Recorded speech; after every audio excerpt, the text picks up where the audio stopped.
안녕하세요, 여러분. 반갑습니다.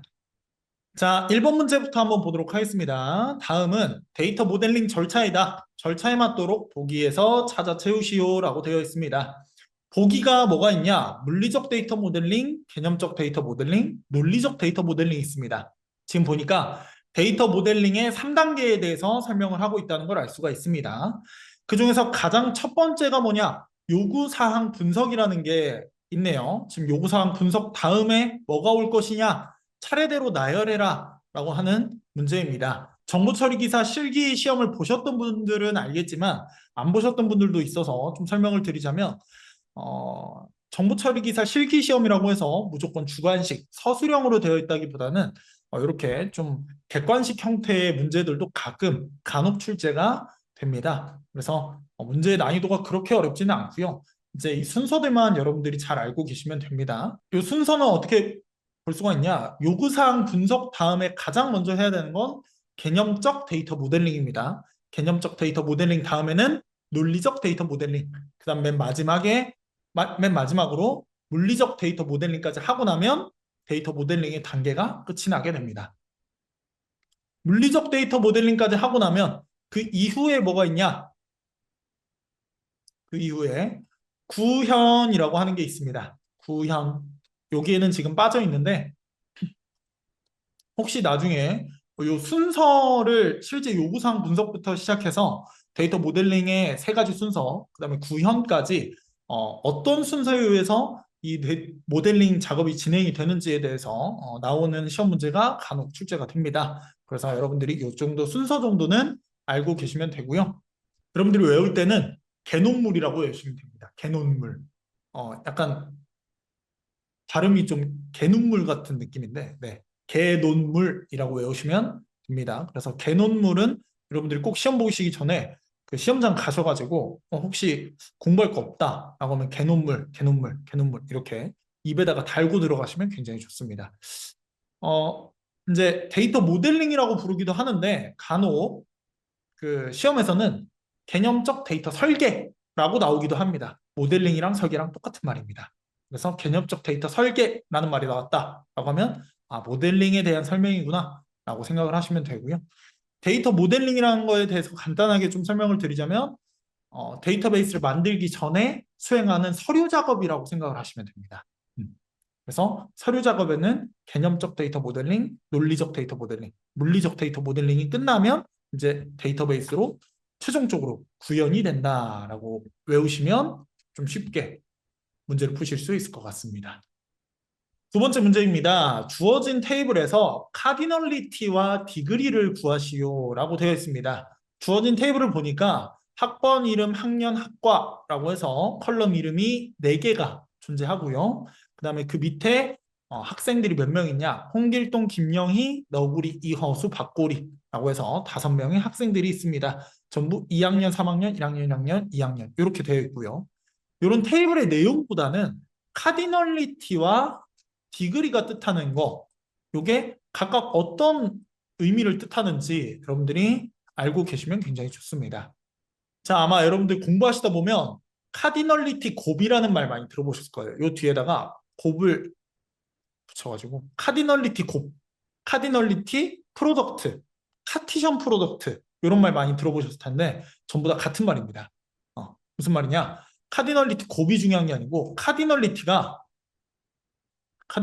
뭐냐? 튜플의 개수를 의미합니다. 여러분들이 이미 튜플이 뭔지 아시죠? 레코드라고도 부르는데 레코드의 개수를 의미한다고 생각하시면 됩니다.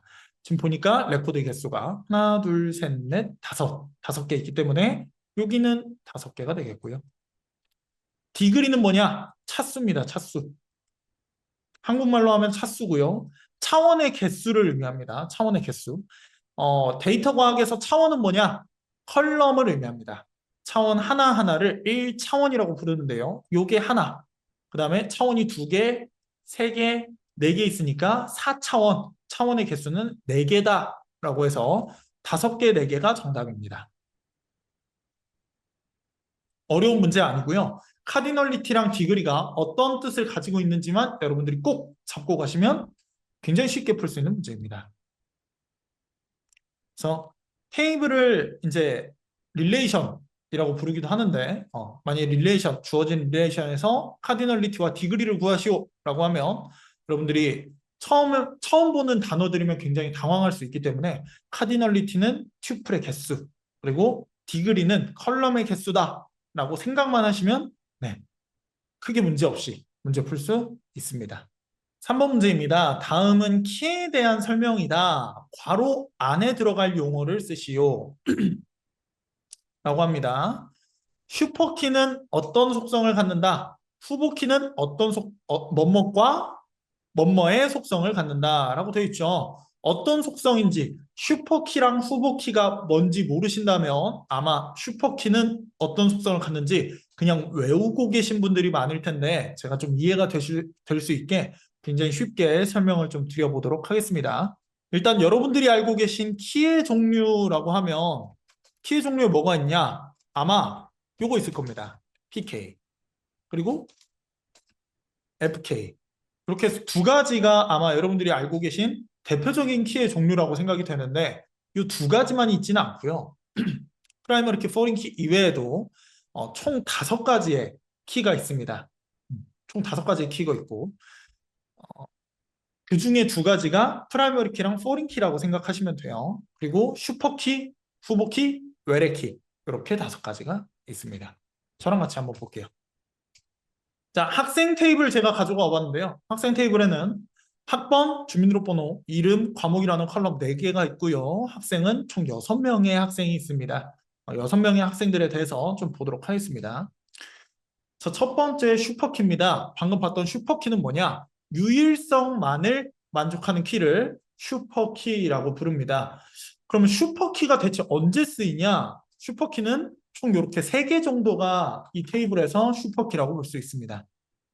유일성만을 만족하는 키를 슈퍼키라고 합니다. 그러니까 중복이 안 되기만 하면 됩니다. 자, 근데 보면 과목을 보면 과목은 중복이 될까요? 안 될까요? 파이썬이 2번 나온 거 보니까 중복이 되고 있습니다. 그러면 과목이랑 컬럼 하나만으로는 슈퍼키가 될 수 없어요. 그래서 슈퍼키를 만들기 위해서 일부러 학생 이름이랑 합친 겁니다. 자, 이 슈퍼키를 만드는 이유가 뭐냐? 우리 보통 조금 간단하게 예를 들어보면 여러분들이 나중에 회사에 들어가면 프라이머리 키가 다 여러분들 회사에 프라이머리 키가 있을 텐데 프라이머리 키로 사용을 하는 게 보통 4번입니다. 4번. 프라이머리 키는 식별자라고 해서 여러분들이 구분할 수 있는 어떤 컬럼들을 4번, 프라이머리 키라고 하는데 보통 이제 4원 번호가 프라이머리 키가 되고요. PK라고 하는데 이 식별자 역할을 하는 게 4번인데 간혹 가다가 4번이 없는 경우가 있어요. 그러면 이름으로 프라이머리 키를 지정할 수 있냐? 아닙니다. 이름은 중복이 될 수 있기 때문에 김민수라는 이름, 제 이름으로 만약에 사원들을 구분하겠다라고 하면 절대 구분할 수 없습니다. 한 회사에 김민수가 3명 있을 수도 있어요. 3명 있으면 김민수 씨 여기 와보세요 하면 절대 김민수 씨 혼자 오지 않습니다. 저 혼자 오지 않아요. 3명 다 옵니다. 그렇기 때문에 누구를 구분할 때는 이 프라이머리 키로 구분을 해야 되는데 학생 이름이나 과목으로 구분을 할 수가 없습니다. 중복이 되기 때문에. 마찬가지로 회사에서도 이름으로 구분을 할 수가 없어요. 그럼 어떻게 구분을 하냐? 이름이랑 주소를 합쳐서 구분을 할 수가 있어요. 예를 들면 뭐 광주 어디 어디 동구 뭐 무슨 무슨 아파트 110동 몇 호에 사는 김민수 씨라고 하면 중복이 될까요? 안 될까요? 안 되겠죠. 네, 딱 한 명만 있겠죠. 그래서 그렇게 이름이랑 주소를 묶어서 뭐 프라이머리 키로 지정을 하겠다라고 하는 경우도 있어요. 그럴 경우에 이제 2개의 컬럼을 하나로 묶었다라고 해서 슈퍼키라고 부르게 되는 겁니다. 그래서 이 슈퍼키는 2개로 묶어서 유일성만 만족하면 됩니다. 유일성만 만족하면 돼요. 그래서 슈퍼키는 한 테이블에 3개, 4개, 여러 개 존재할 수 있습니다. 학번, 주민등록번호, 학생 이름 플러스 과목이 여기서 사용하는 슈퍼키가 되겠고요. 자, 그다음 후보키입니다. 후보키. 후보키는 유일성만 만족하면 되는 게 아니고 최소성도 만족을 해야 됩니다. 최소성을 만족해야 된다. 이게 무슨 말이냐? 유일성을 만족하는 키 2개 중에서 이렇게 네. 유일성을 만족하는 키 요거 첫 번째 키, 두 번째 키, 세 번째 키 이렇게 3개 컬럼 중에서 요 3번 컬럼은 잠깐만요. 3이라고 했을 때 요 3번 컬럼은 지금 몇 개 있냐? 컬럼이 총 2개 있습니다. 컬럼이 2개 있어요. 학생 이름이랑 과목으로 2개로 묶여 있죠. 얘는 최소성을 만족한다고 볼 수 없습니다. 왜? 얘가 하나의 컬럼이기 때문이죠. 유일성을 만족하는 컬럼이 따로 있는데 따로 있는 컬럼들이 최소성까지 만족한다. 그럼 얘는 후보키가 될 수 없습니다. 슈퍼키이긴 하지만. 그래서 후보키에서 제외가 됩니다.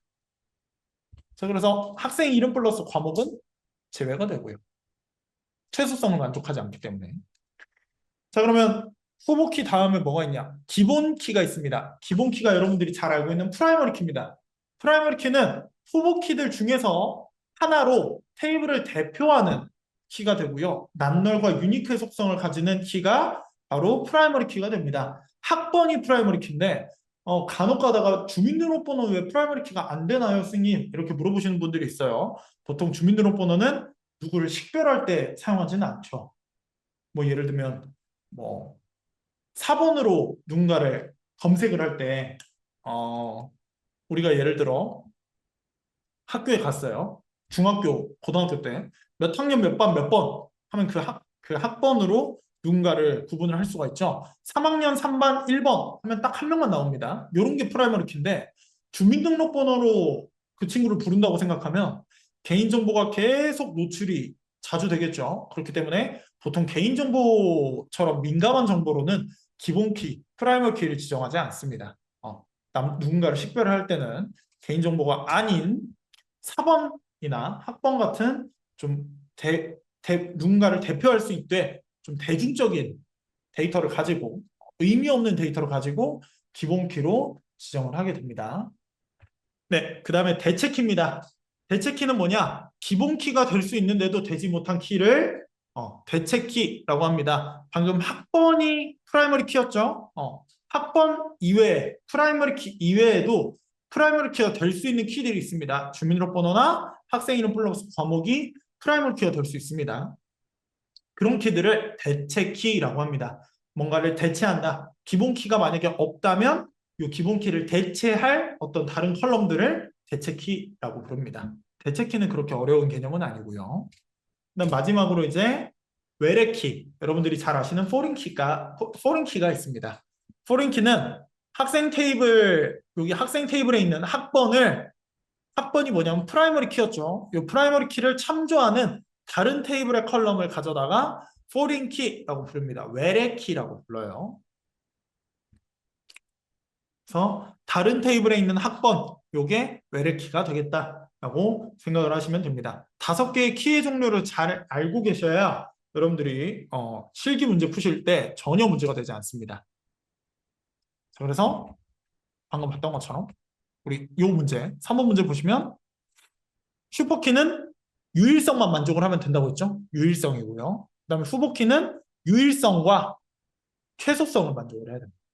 유일하긴 하지만 2개 이상 있는 컬럼이 있다면 하나만 있는 컬럼을 만족할 수 있도록 최소성도 갖출 수 있도록 하는 게 후보키입니다. 그래서 A는 유일성, B는 최소성이 되겠습니다. 혹시 요거 필요하신 분들은 캡처 한 번씩 하셔서 공부하시면 되겠습니다. 자, 4번 문제로 가보겠습니다. 자, 아래 표에서 나타나고 있는 정규형을 작성하시오라고 되어 있죠. 요런 문제가 요즘 많이 나오더라고요. 실기 문제에서 요 문제가 정말 많이 나옵니다. 최근에 많이 나오기 시작했어요. 불과 이제 3, 4년 전에 정보 처리 기사 실기 문제를 보면 요런 문제가 아니고 다음과 같은 설명은 몇 정규형일까요? 약간 이런 문제가 나왔는데 요즘에는 그 문제 방식이 좀 바뀌어가지고 테이블을 하나 주고 이 테이블이 설명하는 정규형에 대해서 쓰세요 라는 문제가 나옵니다. 굉장히 난이도가 높아졌어요. 굉장히 난이도가 높아졌고요. 정규형을 다 알고 있지 못하면 절대 맞출 수 없는 문제 중에 하나입니다. 요 4번 문제를 풀기 위해서는 우리가 정규형에 대해서 공부를 할 필요가 있습니다. 다 실기 문제를 푸시는 분들은 필기 때 정규형에 대해서 공부를 하셨을 거예요. 그럼에도 불구하고 정규형이 뭔지 다시 한번 짚고 넘어가도록 하겠습니다. 정규형은 조금 빠르게 짚고 넘어가 볼게요. 여러분들 모르시는 분들 거의 없을 거라고 생각이 되기 때문에. 자, 일단 비정규형이라는 건 뭐냐? 비정규형은 테이블의 형태조차 갖추지 못한 데이터가 굉장히 중구난방으로 이렇게 막 흩어져 있는 형태를 비정규형이라고 합니다.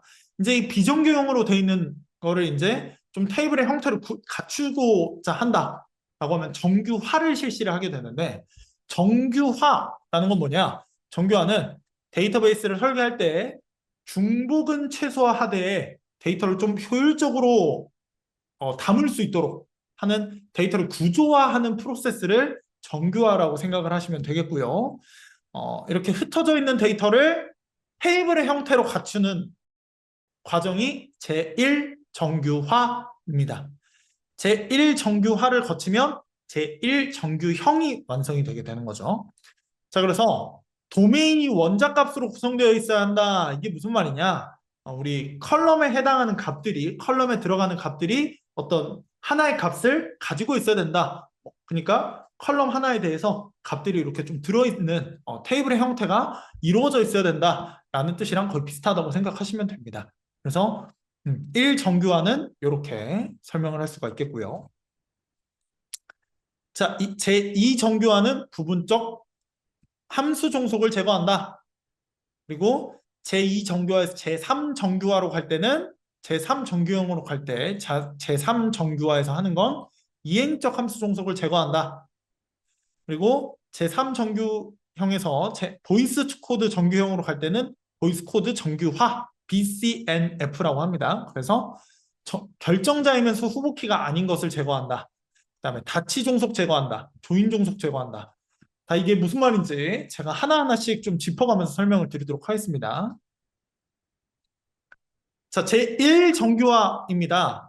제1정규형이 되기 위해서 제1정규화를 하려면 테이블 내 속성값이 뭐냐? 컬럼값은 원자값, 그러니까 데이터를 가지고 있어야 된다라는 뜻입니다. 그래서 각 컬럼이 하나의 속성만을 가져야 된다.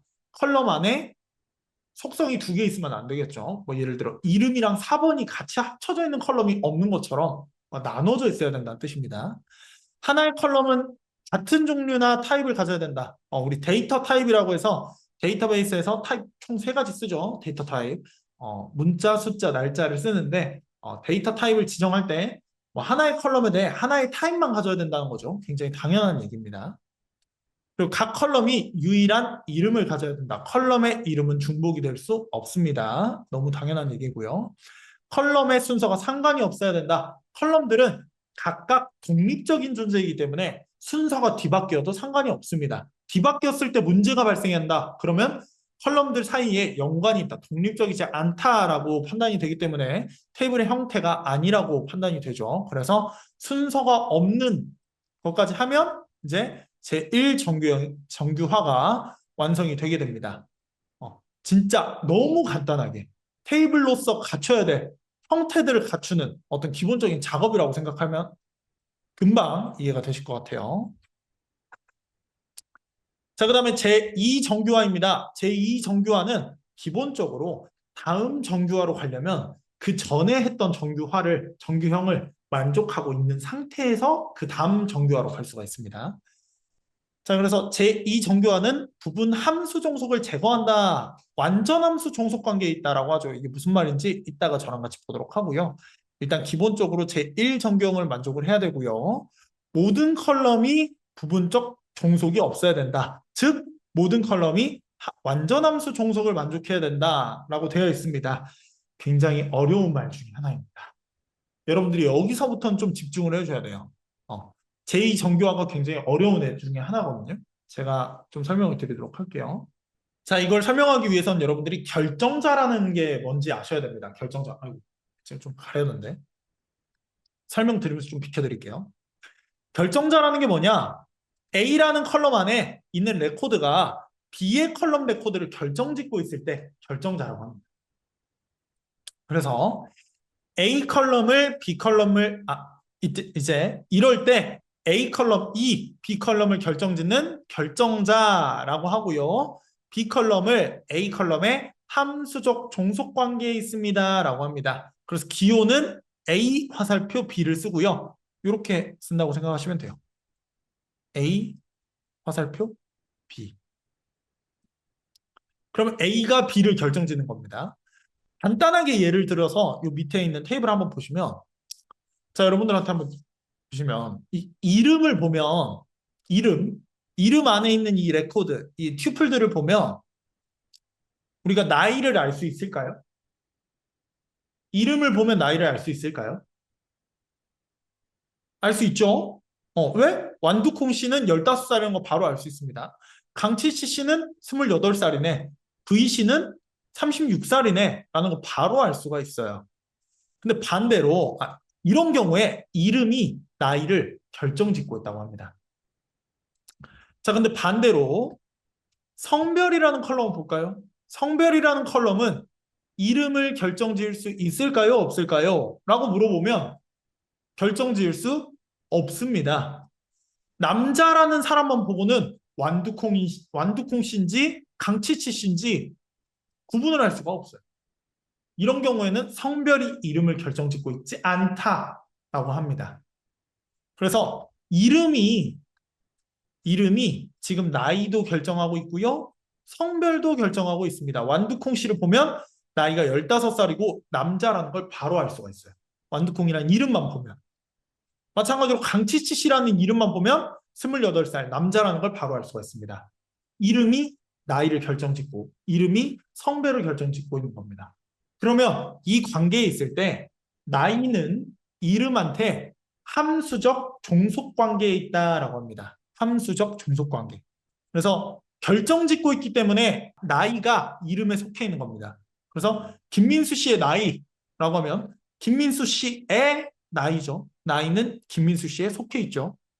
그렇게 생각하시면 돼요. 함수적 종속 관계에 있다라고 합니다. 속해 있기 때문에.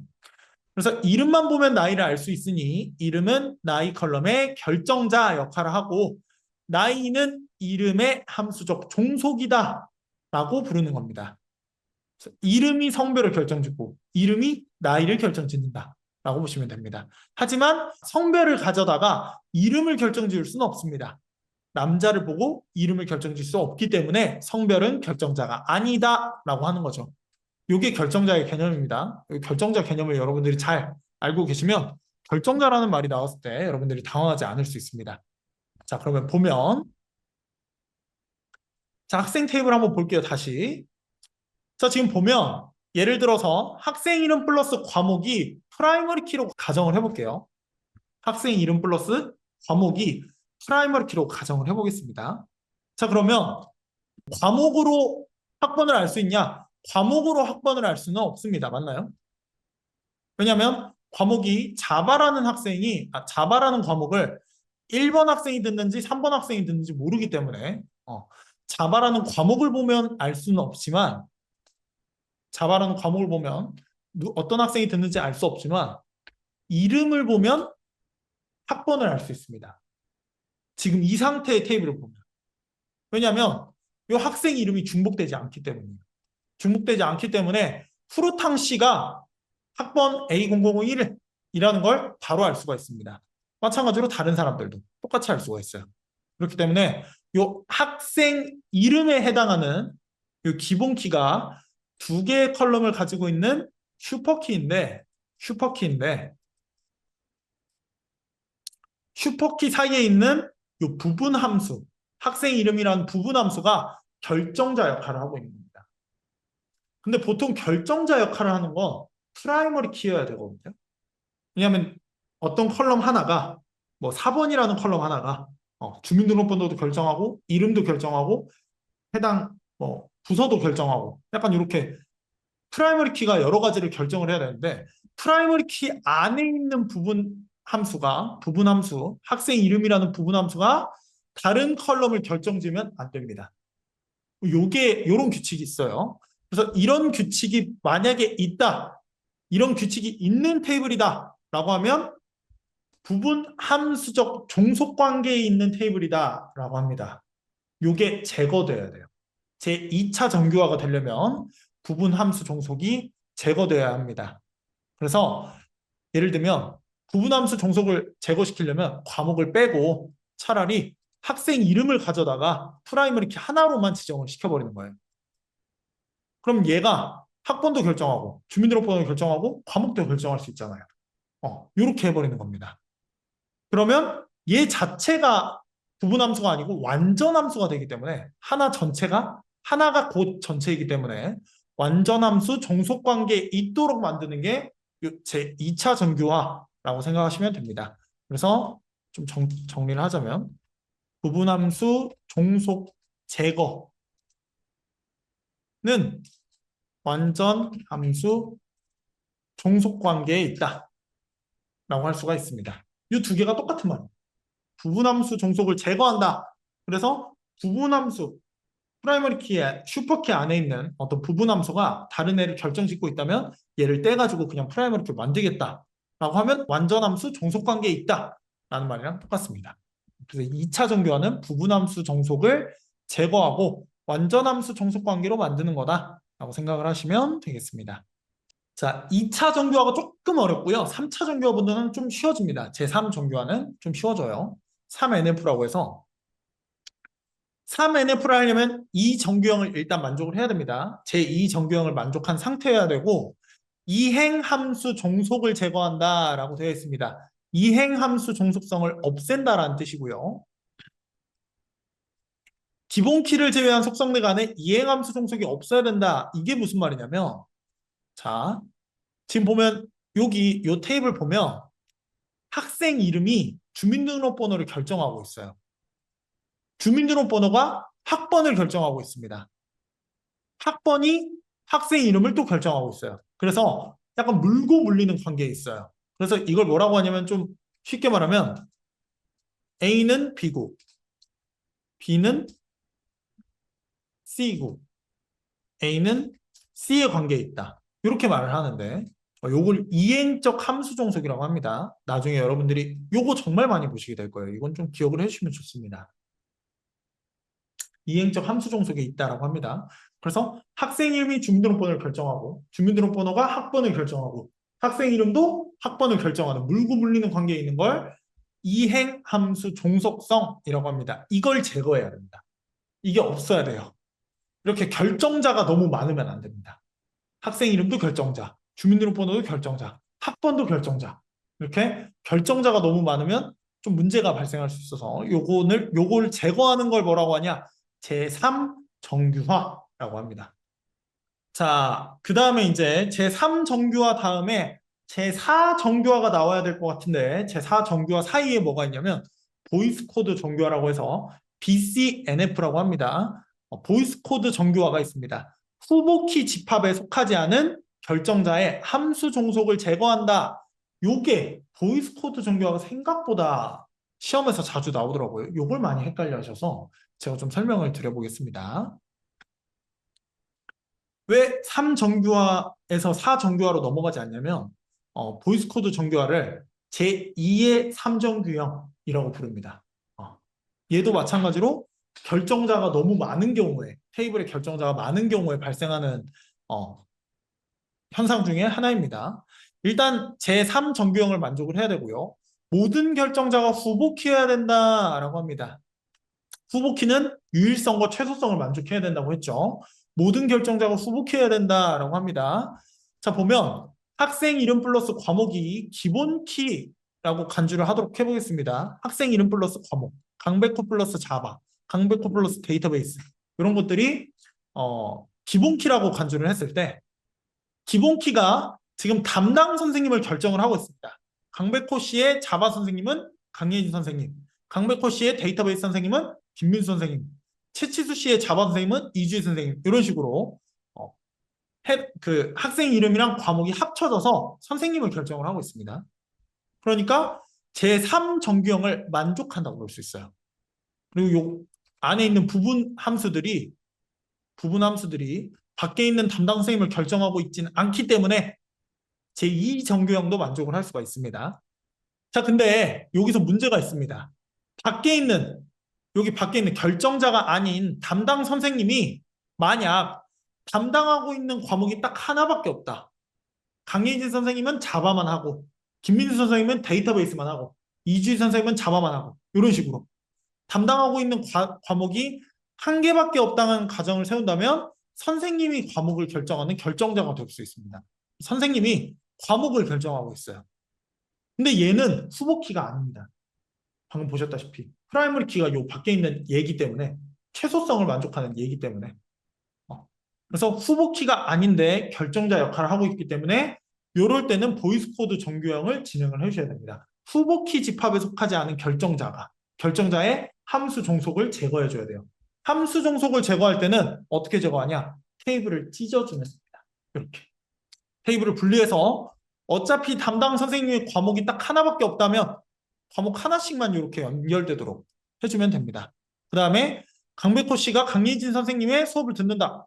강예진 선생님은 어차피 자바밖에 안 하시니까 강백호 씨는 자바를 듣는구나 라고 이렇게 테이블을 쪼개서 알 수가 있는 거죠. 요게 보이스 코드 정교화다 라고 생각을 하시면 되겠습니다. 자, 제4정규화로 넘어가 보도록 하겠습니다. 제4정규화부터는 이제 실무에서는 그렇게 많이 사용을 하는 정규형은 아닙니다. 보통 이제 정규화라는 건 테이블을 쪼개서 우리가 중복이 없는 데이터베이스 안에 중복이 없도록 만드는 걸 정규화라고 하는데 테이블을 쪼개는 과정 자체가 좀 메모리도 많이 소모를 하기 때문에 이렇게 제4정규화부터는 너무 테이블을 많이 쪼개서 이제 더 이상 테이블을 쪼개면 좀 비효율적이다라고 부르는 정규화 과정이 제4정규화부터는 좀 비효율적이다라고 해서 실무에서는 그렇게 많이 사용하지는 않지만 시험에는 가끔 나오기 때문에 짚고 넘어가도록 하겠습니다. 제4정규화는 다치 종속을 제거하는 걸 제4정규화라고 합니다. 기본적으로 보이스 코드 정규형을 만족을 해야 되고요. 다중값 종속, 다치 종속이 없어야 합니다. 자, 보면 학생 이름, 과목명, 취미라는 이 테이블을 보면 학생 테이블인가 봐요. 테이블을 보면 강백호 자바 농구, 강백호 데이터베이스 유도 이렇게 되어 있습니다. 채치수 씨도 보면 채치수 파이썬 농구, 채치수 HTML 농구, 유도 이렇게 되어 있죠.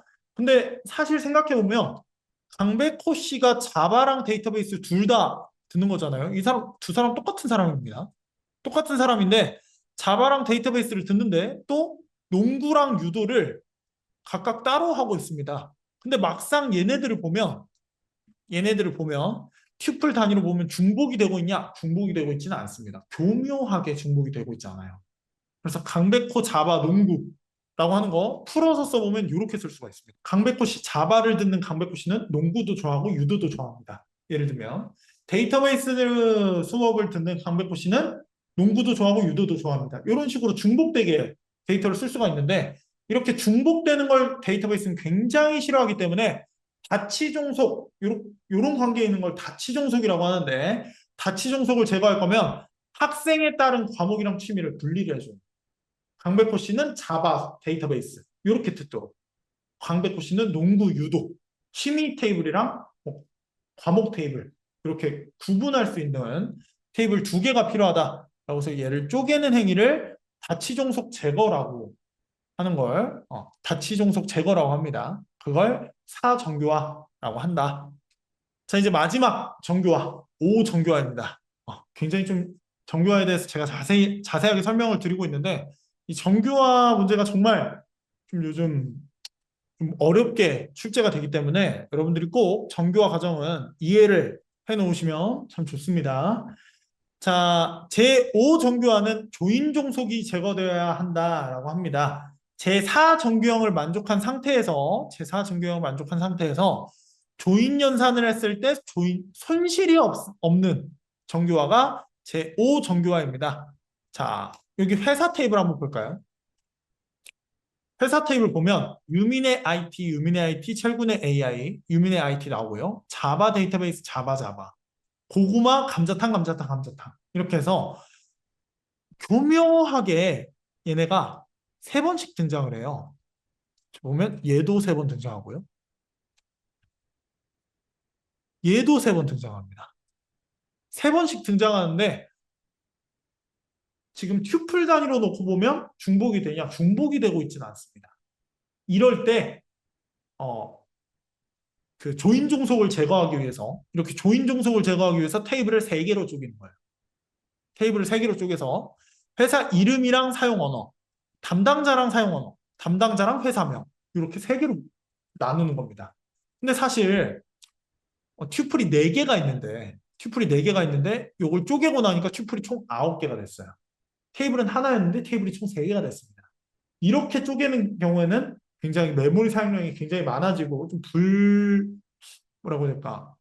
좀 효율적이지 않은 정규화라고 해서 제5 정규화는 정말 실무에서 많이 사용을 하지 않는 정규화 중에 하나지만 좀 알아보고 가도록 합시다.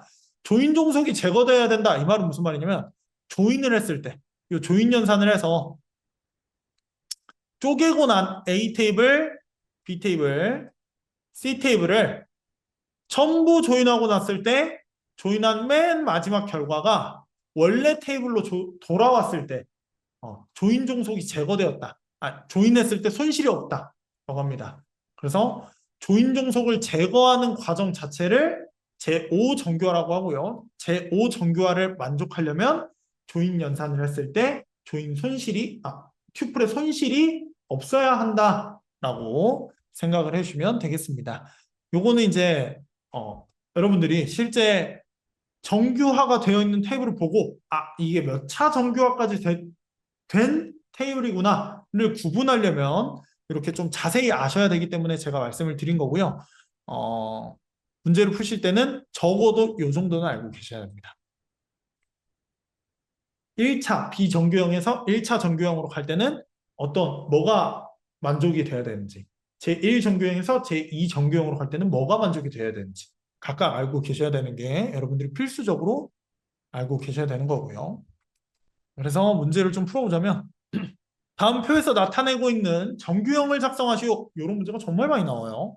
자, 애플, 바나나, 캐럿, 오렌지라고 해서 고객 아이디는 보니까 프라이머리 키가 될 수 없네요.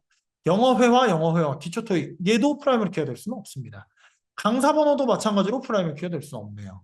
그러면 고객 아이디나 강좌명 같은 걸 묶어서 프라이머리 키로 지정을 해야 되는데 묶어서 프라이머리 키로 지정을 하고 나니까 강좌명이나 부분 함수가 밖에 있는 강사 번호를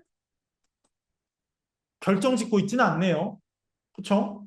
마찬가지로 강사 번호가 강좌명이나 고객 아이디를 결정짓고 있지는 않습니다. 그래서 부분함수 종속이 제거된 그리고 이제 모든 결정자 여기 있는 결정자들이 우리 이행적 함수 종속이 제거된 우리 A는 B고 B는 C다 라고 하는 이행적 함수 종속이 제거된 테이블이라는 걸 우리가 알 수가 있습니다. 그래서 요거의 정답은 제3정규형이라는 걸 우리가 알 수가 있습니다. 그래서 제3정규형 요게 제3정규형까지 이행적 함수 종속이 제거된 테이블이구나 라는 걸 알 수가 있다는 거죠. 테이블을 보면 3개의 컬럼 모두 중복이라서 어떤 컬럼도 결정자이지는 않지만 이행적 함수 종속이 제거되어 있다. 하지만 결정자인 컬럼이 없기 때문에 제3정규형이다 라고 판단할 수 있겠습니다. 5번 문제입니다. 가보신 것 같으니까 5번 문제로 가볼게요. 아래 보기에 SQL 문장과 테이블을 참조하여 출력값을 표로 작성하시오 라고 되어 있습니다. 이 문제가 사실 좀 핵심 문제가 아닐까 싶습니다. 왜냐하면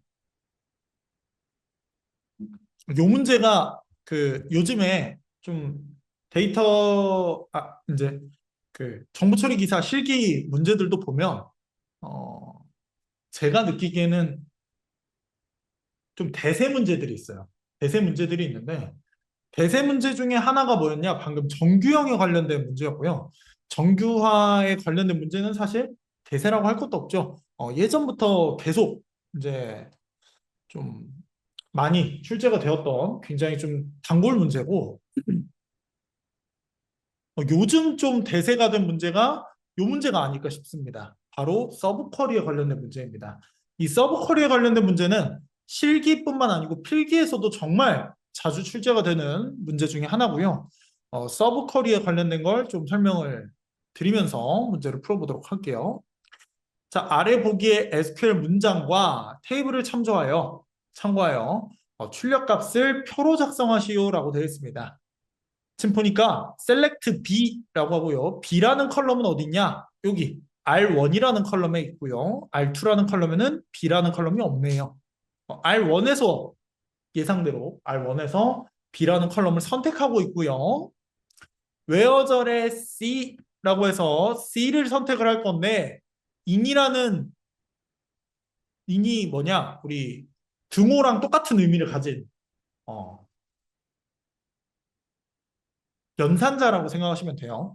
복합 연산자라고 해서 단일 행만 받는 게 아니고 다중행을 받을 수 있는 연산자다라고 해서 다중행 연산자인이라고 합니다. 1대 n 연산을 가능하게 해주는 게 인 연산자입니다. 그래서 C라는 값 하나에 대해서 여러 개의 값을 좀 비교하고 싶을 때 사용하는 게 in이라는 연산자고요. 뒤에 나오는 값이 어떻게 돼 있냐? 소괄호로 묶여져 있습니다. 여러분 아시다시피 소괄호로 이렇게 묶어져 있는 걸 뭐라고 하냐면 서브 쿼리라고 합니다. 서브 쿼리. 소괄호로 묶어져서 안에 셀렉트 문이 새로 시작이 되고 있죠. 자, 이 웨어절에서 사용되는 서브 쿼리를 뭐라고 하냐면 중첩 서브 쿼리라고 하는데 답은 이제 이렇게 답을 뽑아볼 수가 있고요.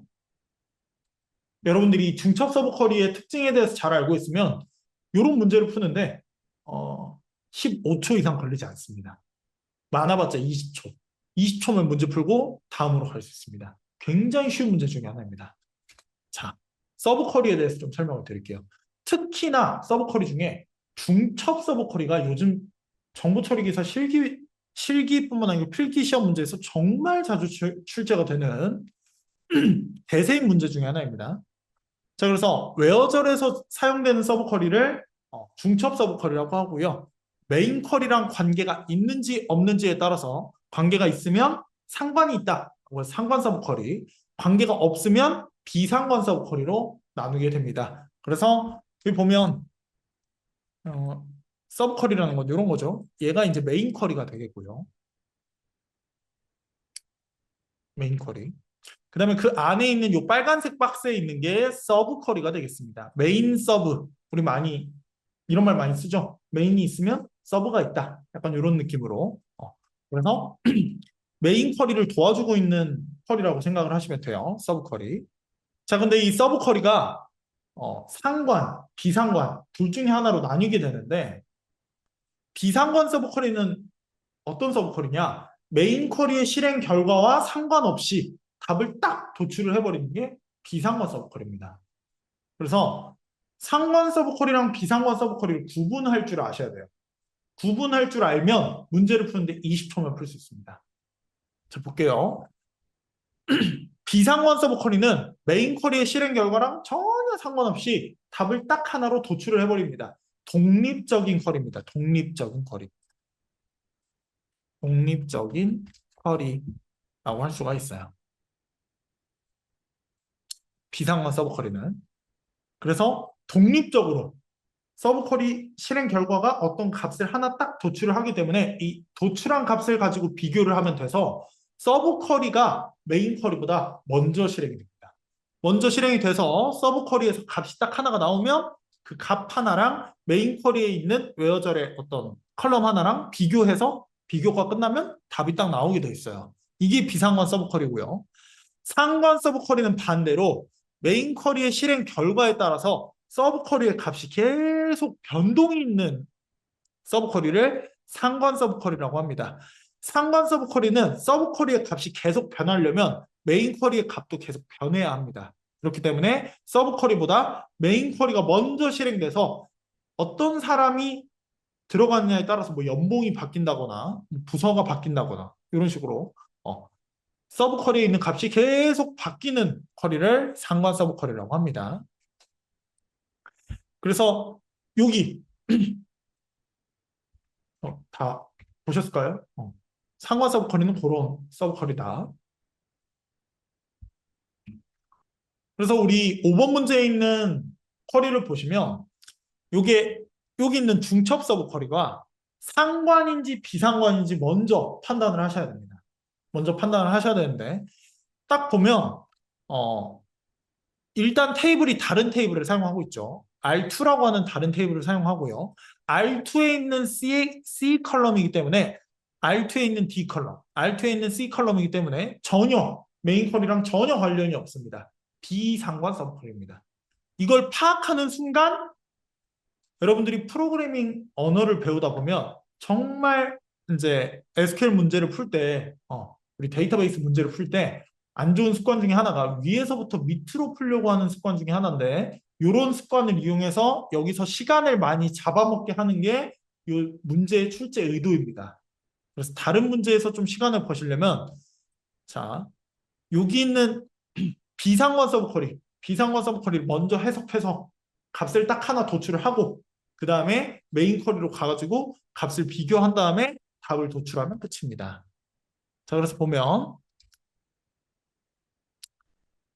자, 웨어절에서 서브 쿼리를 사용한 중첩 서브 쿼리 문제고요. 비상관 서브 쿼리이기 때문에 서브 쿼리를 먼저 실행하면 됩니다. Select C from R2 웨어절의 D K라고 합니다. 그럼 뭐냐면 R2에서 D가 K인 그 튜플 중에 C를 구해서 보여주세요라고 합니다. 그럼 무슨 말이냐? 요 빨간색 박스 친 테이블이 여기 서브 쿼리의 결과입니다. 결과. 얘가 나와요. 얘가. 여기 오른쪽에 있는 이 녀석이 서브 쿼리의 결과로 출력이 됩니다. 그럼 이 서브 쿼리의 결과랑 여기 웨어절에 있는 C랑 비교를 합니다. 비교를 해서 C가 X거나 Y인 걸 골라라. C가 X거나 Y인 걸 골라라. 라고 하는 겁니다. 그럼 R1 테이블로 다시 와서 C가 X나 Y인 거 고르니까 요거밖에 없어요. 자, 근데 X랑 Y인 C를 보려고 하는 게 아니고 내가 궁극적으로 보려고 하는 건 뭐냐? 결국 B를 보고 싶기 때문에 C가 X나 Y인 튜플 중에 B인 거 보여주세요. 라고 하니까 B, A, B가 나오면 끝입니다. 그래서 이렇게 구하시면 끝이에요. 자, 그래서 보면 답이 뭐냐? 요겁니다. 요거. 이렇게 되어 있는 C가 XX였던 요 값이 B인 애들 뽑아주면 이렇게 뽑을 수 있습니다. 굉장히 쉬운 SQL문이기 때문에 여러분들이 중첩 서브 쿼리에 대해서 알고 있다면 정말 쉽게 풀 수 있는 문제입니다. 그래서 이 문제는 여러분들이 정말 틀리시면 안 되는 문제 중에 하나예요. 근데 이제 주관식으로 되어 있다 보니까 여러분들이 아마 오답률이 굉장히 높았던 문제인 걸로 제가 기억을 하는데 이렇게 중첩 서브 쿼리에 의해서 어떻게 문제가 흘러가는지 흐름을 잘 파악하고 계신다면 문제를 굉장히 쉽게 풀 수 있다는 거. 자, 다음 문제에서 설명하는 용어를 작성하시오 라고 합니다. 데이터를 중복시켜 성능을 향상시키기 위한 기법으로 데이터를 중복 저장하거나 테이블을 합치는 등으로 성능을 향상시키지만 데이터의 무결성이 저하될 수 있는 기법이라고 합니다. 자, 우리 제가 여러분들한테 이전에 방금 쉬기 전에 설명드렸던 것 중에 하나가 데이터베이스는 기본적으로 중복을 굉장히 싫어합니다. 중복되는 튜플이 있는 걸 굉장히 싫어하고요. 중복되는 튜플이 있는 걸 병적으로 쪼개고 싶어요. 이 쪼개는 과정을 뭐라고 하냐? 정규화라고 합니다. 그래서 테이블을 쪼개요. 튜플이 중복되는 일이 있으면 중복되는 애들이 없도록 테이블을 쪼개는 거. 이걸 보통 정규화라고 하는데 얘는 뭘 설명을 하고 있냐? 정규화의 반대 과정을 설명을 하고 있습니다. 데이터를 중복시킨다고 하고 있어요. 자, 근데 이제 성능이 향상된다 이게 무슨 말이냐면 테이블을 쪼갠다는 말 자체가 튜플이랑 테이블 얘네가 차지하는 공간 자체는 늘어난다는 말이기 때문에 성능은 살짝 저하가 됩니다. 메모리 사용량을 좀 잡아먹기 때문에 성능은 살짝 저하가 되지만 우리가 데이터의 무결성 그리고 데이터베이스가 싫어하는 중복을 없애기 위해서 정규화 과정을 진행을 하는 거죠. 근데 만약에 제5 정교화처럼 좀 비효율적인 정교화까지 진행이 됐다면 얘를 비효율적이지 않게 좀 효율적으로 데이터를 관리할 수 있도록 다시 합치는 과정을 해야 합니다. 이걸 뭐라고 하냐? 정교화의 반대말이라고 해서 반정교화라고 합니다. 반정교화. 그래서 풀이를 좀 읽어보자면 데이터베이스는 중복을 굉장히 싫어한다는 특징을 가지고 있습니다. 이런 데이터베이스의 중복을 없애는 방법을 정규화라고 하는데요. 정규화에는 여섯 가지 종류가 있고 여섯 가지 종류의 과정이 있죠. 1정규화, 2정규화, 3정규화, BCNF, 4정규화, 5정규화 이렇게 해서 여섯 가지 종류의 과정이 있고요. 중복이 제거되면서 테이블이 계속 쪼개질 가능성이 있습니다. 정규화를 진행을 하면 테이블이 쪼개지면 데이터를 저장하는 데 필요한 공간이 늘어나게 되니까 성능이 조금 저하가 되지만 데이터의 무결성을 보장할 수 있습니다. 무결성이라는 말은 결점이 없다라는 말입니다. 데이터 사이사이에 결점이 없는 무결성을 보장할 수 있다는 장점이 있습니다. 정규화의 장점인데 얘네들의 반대말이 뭐냐? 반정교하다 생각하시면 됩니다. 이게 실제로 나왔던 문제 중에 하나인데 정말 많이 틀리셨더라고요. 오답률이 굉장히 높습니다. 정교화의 반대말, 반정교하다. 정교화의 과정을 거꾸로 올라가는 그걸 반정교화라고 합니다. 자, 넘어가도록 할게요. 7번 문제로 가겠습니다. 7번 문제입니다. 제가 이제 수업 시간에 저는 이제 데이터베이스 수업을 하기 때문에 스마트 인지 개발에서 데이터베이스 수업을 할 때는 제가 정말 강조하는 것 중에 하나죠. 강조하는 문제 중에 하나입니다. 요즘 트렌드 정보 처리 기사 실기 시험의 트렌드가 있다고 제가 방금 전에 좀 설명을 드렸는데 이 실기 시험의 트렌드를 가장 요즘 좀 많이 타고 있는 문제가 이 문제라고 생각합니다. 아마 제가 봤을 때 이번에 3회, 그러니까 2024년 마지막 정보 처리 기사 실기 문제에도 이 문제가 나오지 않을까 제가 감히 예상을 해봅니다. 이게 정말 중요합니다. 여러분들이 이거 꼭 잡고 가셔야 돼요. 어떤 거에 대한 설명이냐? DML에 대한 설명입니다. 여러분들이 DML을 굉장히 무시하는 경향이 없잖아 있어요. DML 너무 쉬운 거 아니야? 라고 생각하는 경향이 없잖아 있는데 DML만 잘 알고 계셔도 여기서 5점 맞는 거 굉장히 쉽습니다. 요거 문제 푸는데 20초도 안 걸립니다. 저도 실제로 이 문제 푸는데 뭐 한 6초 정도 걸렸어요. 굉장히 쉬웠습니다. 문제 읽어보고 그 다음에 한번 보도록 할게요. 다음은 SQL에 관련된 문제이다. 아래 SQL 구문에 빈칸을 작성하시오. 테이블은 사원 테이블과 부서 테이블이 있고요. 사원 번호는 PK, 부서 테이블에 있는 사원 번호도 마찬가지로 PK라고 합니다. 프라이머리 키고요. 둘 다 이름이 있고요. 나이 부서, 주소 나이 이렇게 있네요. 자, 사원을 추가하려고 합니다. 사원 테이블에 사원을 추가.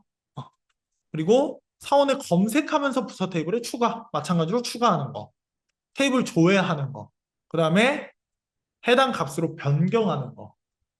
안에 있는 데이터를 조작하겠다. 데이터 조작어. 데이터 매니플레이션 랭귀지 DML에 관련된 설명입니다. DML인지 아닌지는 이 앞에 있는 명령어만 보셔도 알 수 있습니다. insert, select, update 요거 전부 다 DML에 속해 있는 명령어들이죠. 그래서 DML이라고 해서 데이터 매니플레이션 랭귀지 데이터 조작어에 대한 설명을 좀 드려보도록 하겠습니다. 데이터 조작어는 뭐냐? 테이블에 원하는 데이터를 입력, 수정, 삭제하는 역할을 담당하는 언어가 DML입니다. 그래서 여러분들이 이제 DML, DCL, TCL, 뭐 DDL 이렇게 요 네 가지에 속해 있는 명령어들을 아마 필기 시험 때 좀 기계적으로 외우셨을 텐데 외우시는 것도 좋은데 각각이 어떤 플레임을 가지고 있는지 알고 계시면 좀 편하게 요 안에 있는 구성 명령어들을 편하게 이해하시는데 외우시는데 굉장히 도움이 많이 됩니다. DML은 데이터를 조작하는 언어이기 때문에 실제로 데이터를 만지거나 입력하거나 수정하거나 삭제하는 어떤 데이터의 조작이 발생해야 합니다. 그래서 데이터 조작어라고 하고요. DDL, 데이터 데피니션 랭귀지. 데이터가 원래 없었는데 데이터를 정의하는 언어입니다. 데이터 데피니션 랭귀지. 마찬가지로 TCL, 트랜잭션 컨트롤 랭귀지. DCL, 데이터 컨트롤 랭귀지. 이렇게 좀 풀네임을 알고 계시면 그 안에 해당하는 명령어들 이해하시기가 쉽다라고 생각을 하시면 되겠습니다. 그래서 테이블에 원하는 데이터를 입력, 수정, 삭제하는 역할을 담당하고 있고요. insert, update, delete, select 이렇게 네 가지 명령어로 구성이 되어 있습니다.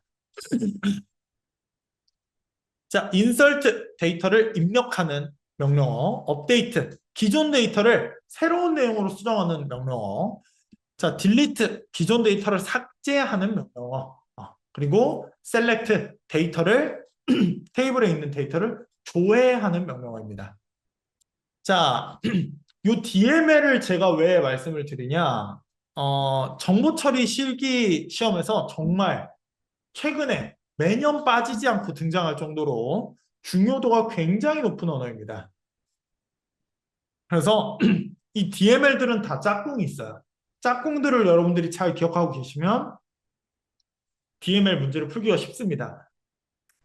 제가 짝꿍에 대해서 좀 설명을 드리도록 하겠습니다. DML, 데이터 조작어의 첫 번째 인설트문입니다. 데이터를 삽입하는 명령어이고요. insert는 항상 into, values라고 하는 키워드랑 같이 다니게 됩니다. 물론 이제 예외가 있을 수도 있는데 이 예외는 이따가 제가 문제 풀면서 한번 보여드리도록 하겠고요. insert into라고 해서 테이블 이름을 적어주고요. 해당 테이블이 가지고 있던 컬럼을 전부 나열을 해줘요. 그래서 만약에 학교 테이블에 학생 이름, 과목, 성적이라고 있다면 insert into 학교 한 다음에 학교 테이블에 있는 컬럼들을 전부 나열을 해줘야 돼요. 예시를 보면 insert into 직원 했죠. 직원 테이블에 만약에 4번 이름, 주민등록번호, 연봉, 부서가 있다면 해당 테이블이 갖고 있는 컬럼들을 일단 전부 나열을 하고요. 그 다음에 values라는 키워드 뒤에다가 4번이 뭔지, 이름이 뭔지, 주민등록번호가 뭔지, 연봉이 뭔지, 부서가 뭔지 각각 하나하나씩 1대1로 매칭되는 스타일로 쭉 적어주시면 끝입니다. 이렇게 만드는 이제 테이블이 원래 기존 테이블이 있다면 여기에다가 데이터를 집어넣을 때 이런 인설트문을 사용해서 데이터를 집어넣을 수가 있다. 이렇게 집어넣는다고 생각을 하시면 되겠습니다. 그래서 인설트문이었고요. 그 다음에 업데이트문입니다. 업데이트문은 한국어 어순과 반대입니다. 한국어 어순과 반대예요. 요거 꼭 기억을 해주세요. 자, A를 B로 바꾼다. 왼손에 있는 걸 오른손에 있는 걸로 바꾼다. 이게 한국어 어순인데 이제 업데이트문에서는 어떻게 쓰이냐? A를 B로 바꾼다가 아니고 B로 바꾼다 A를 이렇게 씁니다. B로 바꾼다 A를. 자, 한번 보겠습니다. 업데이트는 항상 같이 다니는 짝꿍이 업데이트 셋, where라는 키워드랑 같이 다닙니다. 그래서 업데이트 테이블 이름 한 다음에 셋 뒤에다가 새로 좀 바뀌어야 될 값, 새로운 세팅 값을 집어넣고요. where절 뒤에다가 내가 바꾸려고 하는 행의 조건을 집어넣어가지고 해당 조건에 해당한 튜플을 딱 꺼내서 새로운 값으로 바꿔주는 역할을 합니다. 그래서 방금 집어넣었던 직원 테이블에 제가 A1번이라고 하는 사람 집어넣었잖아요. 그 사람 한번 볼게요. 업데이트 직원 한 다음에 셋 한 다음에 연봉 5,600 부서 개발부라고 하면 여기까지는 어떤 사람이 연봉을 5,600 받게 될지 부서가 개발부가 될지 모릅니다. 모르는 상태에서 웨어절에다가 내가 불러오고 싶은 사람에 대한 정보를 딱 입력해주면 사원 번호가 A1번인 사람을 불러서 연봉은 5,600으로 올려주고 부서는 개발부로 바꾸려고 하는구나 라는 걸 알 수가 있는 거죠. 그래서 원래 우리가 보통 직원 테이블에서 사원 A1번을 연봉이 5,600, 부서를 개발부로 바꾸겠습니다. 한국말로 쓰면 이렇게인데 근데 이제 업데이트문은 위에서부터 읽어보면 이렇게 바뀌어 있습니다. 직원 테이블에서 연봉을 5,600, 도서를 개발부로 바꾸겠습니다. 누구를? 4번이 A 1번인 사람을 바꾸겠습니다. 이런 식으로 한국어 어순과 반대라는 점이 키포인트입니다. 요거 꼭 기억을 해주세요. 굉장히 중요합니다. 여러분들이 많이 실제 시험에 나왔을 때 정말 많이 헷갈리는 부분 중에 하나라는 점. 자, 그 다음 업데이트 다음에 나오는 게 딜리트문입니다. 딜리트문. 딜리트는 항상 from이랑 키워드, from이랑 where라는 키워드와 항상 같이 다니게 됩니다. 그래서 delete from where 얘네들이 짝꿍입니다. 그래서 delete from 뒤에다가 테이블 이름 적어주고요. 삭제하려고 하는 행의 조건을 적어주면 끝입니다.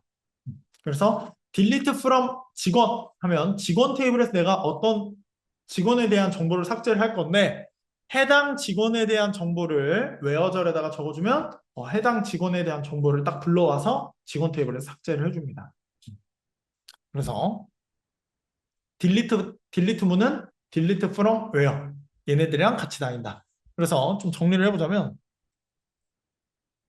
insert는 into values랑 같이 다니고요. 그 다음에 update는 set where랑 같이 다니고 delete는 from where랑 같이 다닌다. 이렇게 DML 짝꿍들이 이렇게 짝지어져 있다. 이 정도만 알고 계시면 네, 여러분들이 이 정도만 알고 계시는 것뿐만 아니고 실제로 혹시 가능하시다면 데이터베이스 키셔가지고 인설트문, 업데이트문, 딜리트문 정도는 연습을 많이 해보시고 시험을 보시는 게 굉장히 중요합니다. 이 DML 문제는 진짜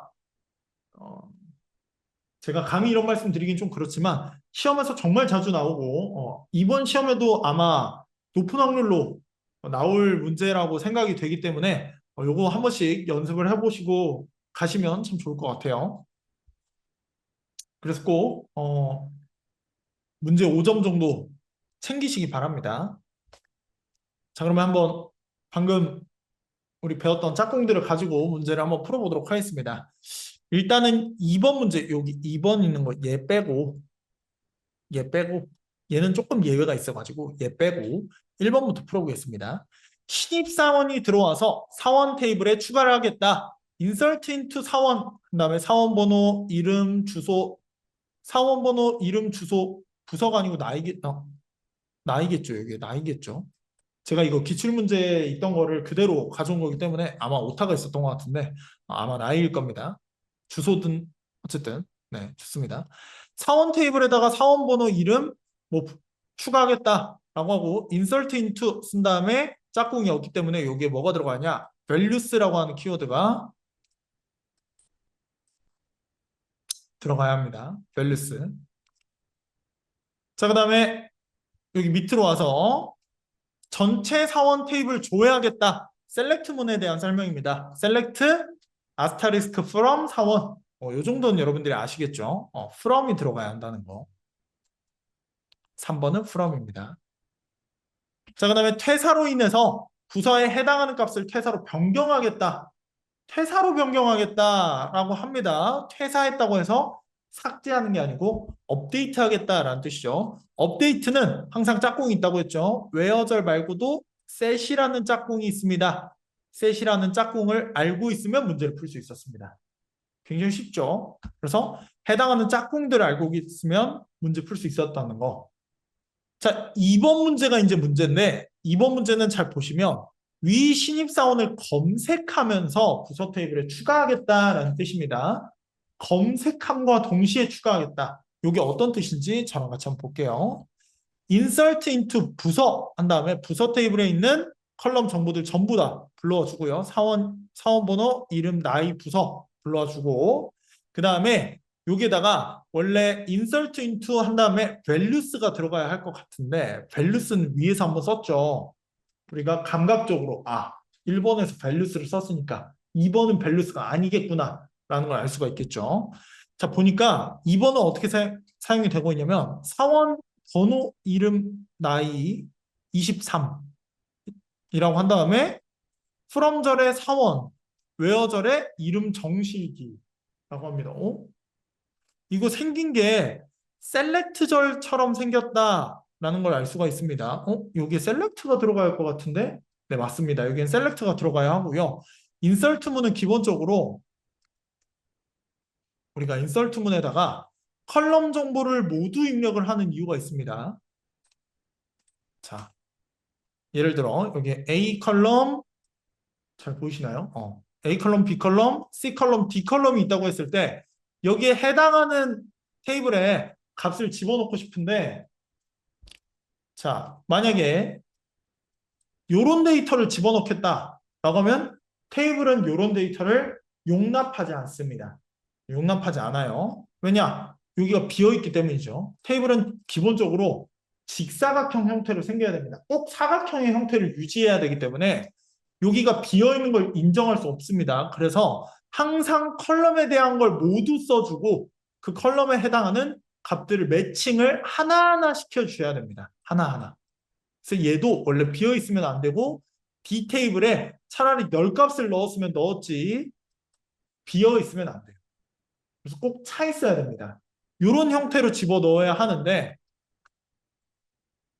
이런 형태의 데이터를 이용해가지고 어떻게 집어넣을 수 있냐? 해당하는 values 값을 value 값을 A는 뭐고 B는 뭐고 C는 뭐고 D는 뭐고 이렇게 이어지는 것보다는 나는 다른 테이블에 있는 이렇게 한 줄로 된 값을 가져다가 그대로 A, B, C, D로 옮겨서 집어넣겠다라고 하는 예외적인 인설트문을 여기서 사용하고 있다고 생각을 하시면 되겠습니다.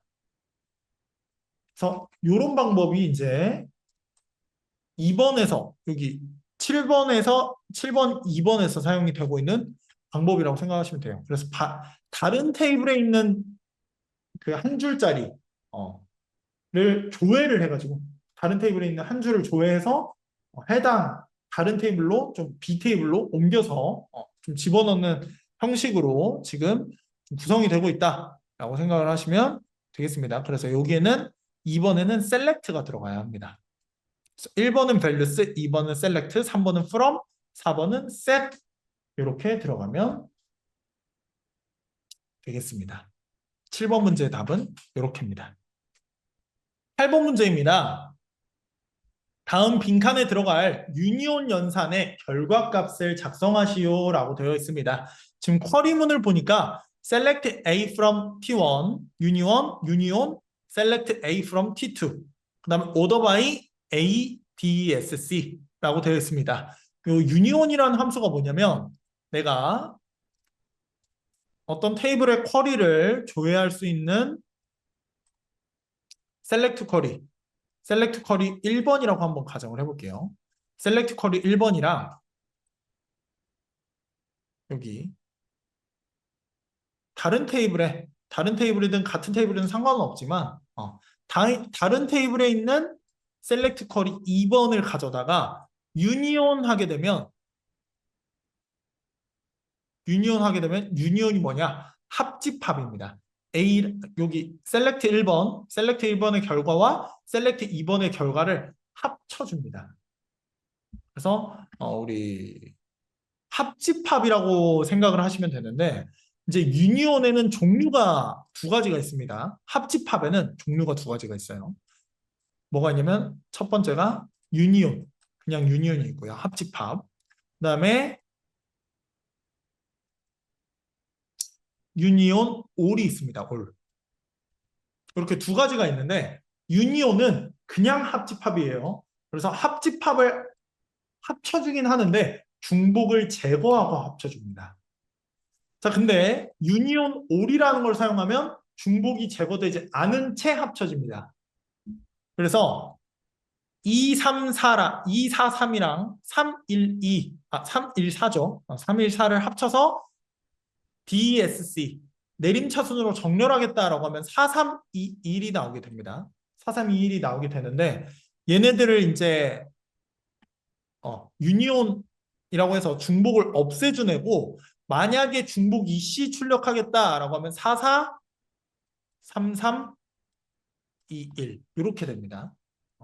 그래서 유니온이랑 유니온 올의 차이점 이 정도는 여러분들이 알고 계셔야 한다라는 거. 그래서 유니온은 중복을 제거하고 올이 붙으면 중복이 제거되지 않은 채로 쭉 나열이 된 채로 합집합이 이루어진다라고 생각을 하시면 되겠습니다. 집합의 종류에 대해서도 좀 말씀을 드리자면 데이터베이스에서는 이제 벤 다이어그램을 기준으로 해서 여러분들이 배웠던 합집합, 교집합, 차집합 등등의 집합, 순수 연산, 집합 기호들이 있습니다. 집합 연산자들이 있는데 합집합을 유니온, 그리고 유니온 올이라고 부르고요. 차집합을 마이너스라고 부릅니다. 그 다음에 교집합, 둘 다 좀 공통적으로 가지고 있는 거, 이걸 intersect라고 해서 교집합, 집합 연산자는 합집합 이외에도 차집합, 교집합 등등이 있다 정도로 알고 계시면 되겠고요. 제가 이제 목요일에 이런 집합 연산자를 포함한 순수 관계연산, 순수 관계대수에 대해서 조금 더 자세하게, 좀 깊게, 딥하게 설명을 드리도록 할 거고요. 일단은 집합연산자에는 이 정도 종류가 있겠구나 정도만 알고 계시면 되겠습니다. 여기 있는 유니온 올 이외에 다른 애들은 전부 중복이 제거됩니다. 합집합할 때 합집합 중복 제거, 차집합하고 나서 중복 제거, 인터섹트 교집합하고 나서 중복 제거, 중복 제거 전부 포함되어 있는 명령어입니다. 유니온 올만 중복이 제거되지 않은 채 출력이 된다. 이 정도 알고 계시면 되겠습니다. 여기까지. 그래서 제가 8번 문제까지 여러분들한테 풀어드리고 8번 문제까지 해서 오늘 수업은 좀 마무리를 하고요. 오늘 특강은 좀 마무리를 하고 오늘 수업 듣느라고 정말 고생 많으셨고요. 우리는 목요일에 또 뵙도록 하겠습니다. 수고하셨습니다. 잘 가요. 안녕.